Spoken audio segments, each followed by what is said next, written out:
Hello friends, आज मैं आपको सुनाने जा रही हूँ एक बहुत ही प्यारा सा नाच गीत। सुनकर अच्छा लगे तो मेरे चैनल को सब्सक्राइब करें, कमेंट्स भी करें और बताएं कि आपको ये वीडियो और ये सॉन्ग कैसा लगा।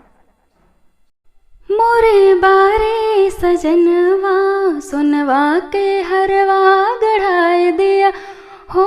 मोरे बारे सजनवा एही हरवा के हम ना पहिर बे, हरवा के हम ना पहिर बे। लाए रहा जोन तू गवनवा हो मोरे बारे सजनवा।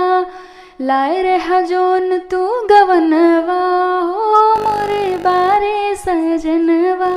सुनवा के हरवा गढ़ाए दिया हो मोरे बारे सजनवा। हे बलमा हमें अब कुछ नाही चाहिए, बलमा हमें अब कुछ नाही चाहिए। चाहे जोन कई के करमवा हो मोरे बारे सजनवा।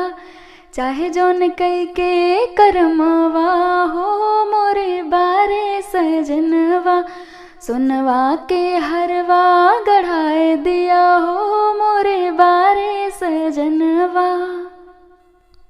हम नहीं दूसर हरवा गढ़ाऊब, हम नहीं दूसर हरवा गढ़ाऊब। यह पूरा कैद्यार मनवा हो मोरे बारे सजनवा। यह पूरा कैदार मनवा हो मोरे बारे सजनवा। सुनवा के हरवा गढ़ा दिया हो मोरे बारे सजनवा।